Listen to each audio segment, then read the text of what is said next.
Hello guys, तो आप सबका स्वागत है मेरे यूट्यूब चैनल में। तो हम एनालिसिस करने जा रहे हैं निफ्टी और बैंक निफ्टी का। तो स्टार्ट करेंगे बैंक निफ्टी के साथ।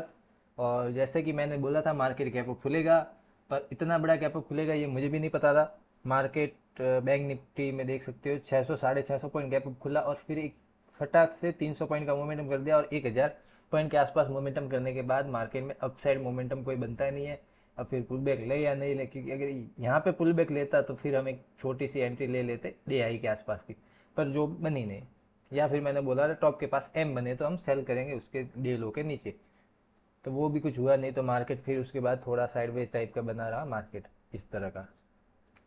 तो अब कल के लिए कैसे ट्रेड कर सकते हैं? आज हम दशहरे की तो छुट्टी है, एक दिन मार्केट में ऑफ रहेगा, पर US और SGX निफ्टी हमारे चालू है, तो उस हिसाब से हमारे मार्केट में कैसे ट्रेड करना है वो हम डिसाइड करेंगे। तो जैसे कि देख सकते हैं अभी तो 100 पॉइंट SGX निफ्टी अब चल रहा है और मार्केट बुलिश ही चल रहा है। डाउ जोन्स भी देख ले, और डाउ जोन्स भी कल बुलिश था और SGX निफ्टी बुलिश था। तो अब क्या होगा अगर ये डाउ जोन्स आज के दिन, आज रात रात में अगर माइनस हो गया डाउ जोन, जो कि ये प्लस में है, ये कल माइनस में होना स्टार्ट हो गया, तो यहाँ पे भी ये माइनस होगा और ये फ्लैट भी हो सकता है, गैप डाउन भी हो सकता है और गैप अप भी हो सकता है। तो हम तीनों बात डिस्कस करेंगे। अगर साइडवेज खुला बैंक निफ्टी इसी रेंज के अंदर खुलने के बाद, ये एक ट्रेंड चेंज तो देखने को मिल गया है। मार्केट नीचे आया था, फिर अब गया, फिर ये नीचे आया, फिर ये अब गया, तो एक डब्ल्यू पैटर्न का ब्रेकआउट तो हो गया, और वो भी एक पावरफुल कैंडल के साथ, और एक यहाँ पे साइडवेज भी हो गया। तो अगर इसी रेंज के अंदर खुलता है मार्केट, इसी रेंज के अंदर, इस रेंज के अंदर खुलने के बाद अगर इसको ब्रेकआउट देता है, इसके ऊपर कैंडल क्लोज मिलती है हमें, तो हम बाय एंट्री देख सकते हैं। और हमारा पहला टारगेट बनेगा गैप फिल एरिया तक का, जो कि है 39,445 से 540 रुपये के आसपास का। इसके भी ऊपर निकल रहा है तो फिर हम एक और एंट्री देखेंगे। वो कब लेंगे?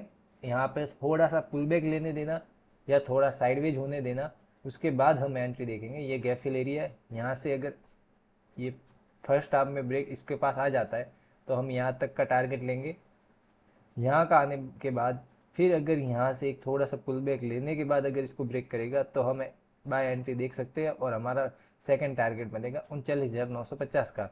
पर ये ऐसे एंट्री मुश्किल से मिलेगी, क्योंकि मार्केट यहाँ से लेके यहाँ तक 1000, और ये फिर टारगेट कम से कम 1200-1300 पॉइंट एक साइड मोमेंटम दे दिए, तो मार्केट में एक अच्छा पुल बैक आए या मार्केट यहाँ पे टाइम स्पेंड करे फिर एक मोमेंटम दे, तो एक अच्छा मोमेंटम अपसाइड देखने को मिल जाएगा। बाकी क्या है, आपको फेक ब्रेकआउट देखने के चांसेस ज़्यादा होंगे। तो इसके ऊपर ट्रेड आप केयरफुली लेना। अगर डायरेक्ट ब्रेक कर रहा है या थोड़ा सा इस रेंज इतनी मतलब ज़्यादा देर यहाँ पे रुकने के पहले अगर ब्रेक कर रहा है, तो आप ट्रेड आपकी मर्जी से ले सकते हो और रिस्की ट्रेड होगा। अगर यहाँ पे 2-3 घंटे अगर वेट कर रहा है इस तरह से, ये इस तरह से वेट कर रहा है, फिर कोई या कोई पैटर्न बना के ब्रेक कर रहा है, तब हम एंट्री देख सकते हैं और एक अपसाइड एक अच्छा मोमेंटम देखने को मिल जाएगा। और अगर इसी रेंज के अंदर खुलने के बाद डाउन साइड आए तो क्या करें? ये तो एक वॉलेटिली रेंज होगी, क्योंकि मार्केट के पास यहाँ पे भी सपोर्ट है, इस एरिया के आसपास भी सपोर्ट है, ये ये भी सपोर्ट है, और ये इसका डे लो सपोर्ट बनता ही बनता है। तो यहाँ मतलब पूरा वॉलेटिलिटी है, यहाँ से भी सपोर्ट लेगा, ये सपोर्ट ऐसे इस तरह से पूरा साइडवेज होने के जोन है। तो आप सिंपली इस जोन के अंदर ट्रेड नहीं करेंगे हम। इस जोन के अंदर अगर इसी रेंज के अंदर खुलने के बाद डाउन साइड निकल रहा है और हमारे 38,700 के नीचे निकल जाता है बैंक निफ्टी, जो कि इसका डे लो है, इस डे लो के नीचे 15 मिनट की कैंडल क्लोज होगी, हम एंट्री लेंगे, पहला टारगेट लेंगे 38,500 का। अगर इसके भी नीचे फ्लो में निकलता आ रहा है, मतलब इसके नीचे आ गया, इसके भी नीचे फ्लो में निकलता आ रहा है, तो हमारा टारगेट बन जाएगा 38,182 का सेकंड टारगेट। और इसके भी नीचे आता है तो 38,026 का, जो कि गैप फिल एरिया, ये हमारा थर्ड एंड फाइनल टारगेट रहेगा। इसके नीचे हम और टारगेट का नहीं सोचेंगे, क्योंकि मार्केट फिर यहाँ पे डाउन साइड भी जा सकता है, फिर वापस ऐसे एकदम से पुल बैक ले लेगा। तो यहाँ पे हमारा फाइनल टारगेट होगा जो कि गैप फिल एरिया, और एक बड़ा टारगेट है, यहाँ से आप लगभग 1000 पॉइंट डाउन। तो हम सिंपली इस तरह से प्लान करेंगे डाउन साइड के लिए, अगर साइडवेज खुलने के बाद आता है तो। और अगर यहाँ से ये डायरेक्ट ऐसे ब्रेक करता आ रहा है, अगर ये यहाँ से आता है इसी तरह, ये ब्रेक कर दिया, हमने यहाँ एंट्री ली, ये इसके पास आ गया, इसको भी ब्रेक कर दिया, अगर ये यहाँ ब्रेक करने के बाद नीचे ऐसे सीधा स्ट्रेट फॉरवर्ड आ रहा है, तो हम सिंपली क्या करेंगे, वेट करेंगे। इसके नीचे शॉर्ट करने वाला, यहाँ अगर हमने एंट्री ले ली तो ठीक है, इसके नीचे हम एंट्री और नहीं सोचेंगे। इसके नीचे अगर स्ट्रेट फॉरवर्ड ब्रेक कर रहा है तो हम एक पुल बैक का वेट करेंगे, एक पुल बैक आने देंगे। फिर अगर ये वापस से निकलेगा तो हम और क्वांटिटी में घुस सकते हैं और यहाँ पे एक बड़ा टारगेट का मोमेंटम कैच कर सकते हैं। सीधा ब्रेक कर रहा है तो हम छोटी क्वांटिटी में ही एंट्री लेंगे, क्योंकि मार्केट को एक पुल बैक लेता आए तो हमें एक अच्छा मोमेंटम देखने को मिलता है।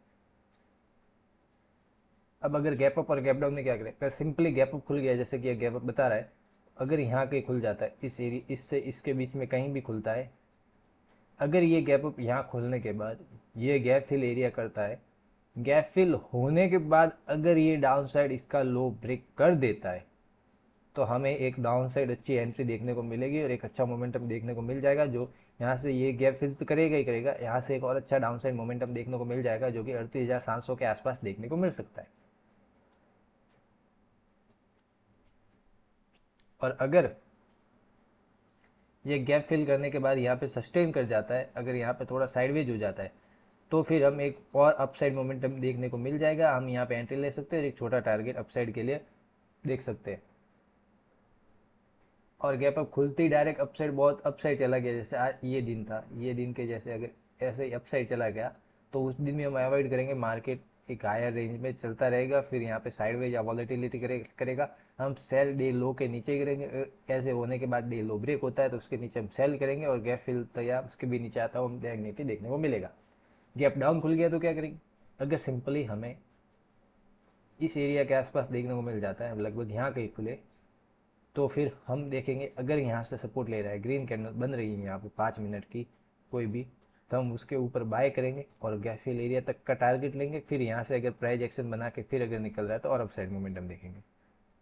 और अगर यहाँ खुलते ही इसको ब्रेक कर दिया, इसके नीचे हम कैंडल क्लोज होने देंगे, क्लोज होने के बाद एक हल्का सा पुल बैक आने देंगे, क्योंकि मार्केट इतना बड़ा ट्रैवल कर चुका है, यहाँ से पहले यहाँ ट्रैवल करके यहाँ ही खुला है, तो अगर यहाँ से ब्रेक करने के बाद फिर यहाँ एक पुल बैक देने के बाद फिर आएगा तो अच्छा मोमेंटम मिलेगा। बाकी ये पॉसिबिलिटी होगी यहाँ आए फिर एक हल्का सा पुल बैक ले, ऐसी तरह से ऊपर चले जाए। तो सिंपली बड़ा गैप डाउन खुले, गैप डाउन में देखकर डायरेक्ट ब्रेक कर रहा है, हम एंट्री नहीं लेंगे। अगर हल्का सा पुल बैक हमें मिलता है, सेम कैंडल में अगर पुल बैक मिलता है और फिर अगर आ रहा है तो हम एंट्री ले सकते हैं, उसके हाई का स्टॉप लॉस रख के। और अगर यहाँ से आ रहा है तो गैप फिल होते हुए भी देखने मिल जाएगा। तो ये था बैंक निफ्टी का एनालिसिस। अब आ जाते हैं निफ्टी की तरफ। तो ये अप साइड और डाउन साइड टारगेट है, आप देख सकते हो। अब निफ्टी में मुझे थोड़ी रेंज नहीं मिल रही है, तो निफ्टी में आप सिंपली क्या कर सकते हो, आप यहाँ पे एक लाइन मार्क करना अगर गैप अप खुल जाए तो। बाकी ये इस जगह की कोई वैल्यू नहीं रहेगी, अगर इसके बीच रहा तो भी मैं एक खींच देता हूँ लाइन, ये इस एरिया के आसपास की, ठीक है। अगर इसी रेंज के अंदर खुलता है, इस रेंज के अंदर खुलने के बाद हम सिंपली क्या करेंगे, अगर किसी भी साइड ब्रेकआउट आता है, अगर अप साइड ब्रेकआउट आता है, यहाँ पे ब्रेकआउट आया तो गैप फिल का एक छोटा टारगेट देख सकते हो। पर निफ्टी में वॉलेटिलिटी है तो आप बैंक निफ्टी में एंट्री ले सकते हो, बैंक निफ्टी दोनों सेम ही चलेंगे लगभग। निफ्टी में आया गैप फिल हो, यहाँ तक का टारगेट लेंगे हम। यहाँ से अगर फिर रिजेक्शन लेके या एम पैटर्न बना के फिर निकल रहा है, हमें कोई ऐसा पैटर्न दिख रहा है, तब यहाँ पे हम इस तरह से ये पहला टारगेट, सेकंड टारगेट और ये थर्ड टारगेट के आसपास ले सकते हैं। अगर साइडवेज खुल के ऊपर गया तो, अगर प्राइस एक्शन बना के अपसाइड जा रहा है इस तरह से, तो हम एक अपसाइड एंट्री देख सकते हैं। इसके ब्रेक के बाद अच्छी एंट्री हमें मिल सकती है, जो कि 17,466 रुपये के आसपास हमें दिखने को मिलेगी निफ्टी में। तो पहला टारगेट ये मिलेगा। और अगर इसके भी ऊपर निकल रहा है तो सेकंड टारगेट 17,609 का है, तो ये सेकंड टारगेट है। और अगर इसी रेंज के अंदर खुलने के साथ डाउन साइड खुल जाता है, अगर गैप डाउन खुल जाता है या डाउन आना स्टार्ट हो जाता है, तो हम सिंपली इस जोन के नीचे सेल कर सकते हैं और हमारा पहला टारगेट डे लो होगा, पर इसके नीचे हम सेल नहीं करेंगे। ये एक सपोर्ट एरिया है तो यहाँ पे सपोर्ट लेके वापस अपसाइड जा सकता है। अगर इसके नीचे आ रहा है और ये डे लो ब्रेक कर दे रहा है तो हम एक शॉर्ट एंट्री देखेंगे और हमारा पहला टारगेट 16,950 का होगा।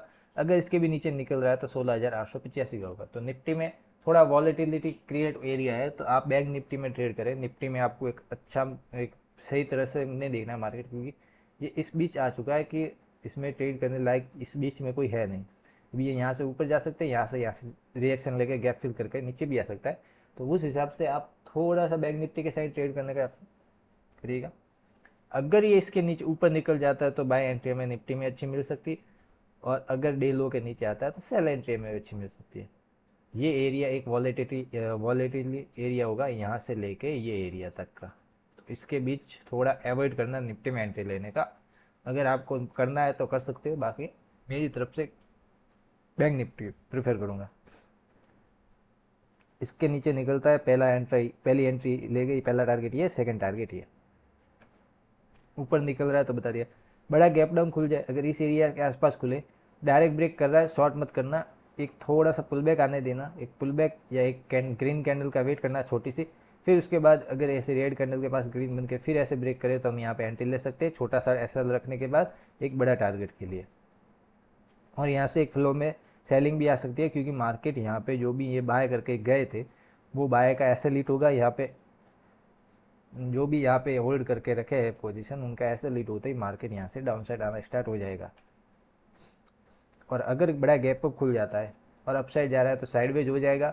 अगर गैप अप खुलने के बाद एक रेड कैंडल बन रही है, उसके नीचे ट्रेड करना स्टार्ट कर रहे हैं, तो यहाँ से फिर हमें एक सेलिंग देखने को मिल सकती है, जो कि गैप फिल एरिया के आसपास आते हुए देखने को मिलेगी। तो ये था निफ्टी और बैंक निफ्टी का एनालिसिस। अगर वीडियो पसंद आए तो वीडियो को लाइक कर दे, चैनल को सब्सक्राइब कर दे। और मैं एक आपको एजेक्स निफ्टी भी दिखा देता हूँ, उसमें भी एक डब्ल्यू टाइप का पैटर्न बनने के बाद अपसाइड गया, और डीजीआई में भी एक अपसाइड मोमेंटम दिया है। तो अगर डीजीआई डाउन साइड आता है तो हमारा मार्केट भी गैप डाउन खुलेगा और मार्केट डाउन साइड आने की पॉसिबिलिटी होगी, अगर ये एक डीजीआई के लिए पुल बैक हुआ। क्योंकि मैं एक फिबोनाची एरिया लगा देता हूँ, ये एरिया से ये एरिया तक का, तो मुझे 0.38 से इसके आसपास है। अगर मार्केट यहाँ आने के बाद यहाँ से वापस से एक टर्न ऑन करता है या यहाँ से टर्न ऑन कर जाता है, तो फिर यहाँ से एक डाउन साइड आने के मोमेंटम चांसेस ज़्यादा हो जाएंगे। अगर यहाँ से ब्रेक आ तो फिर हमारा मार्केट तो बुलिश है ही। तो होप आपको वीडियो पसंद आई होगी।